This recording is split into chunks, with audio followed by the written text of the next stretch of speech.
The Trump train is coming, it's just around the bend. He's gonna be our president and make America great again.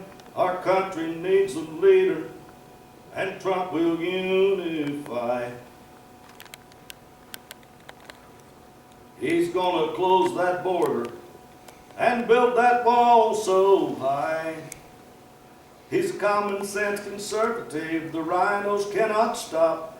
He'll renegotiate trade deals and bring back American jobs. The Donald is for free trade, but it must be fair and free. We need him in the White House to lead the GOP.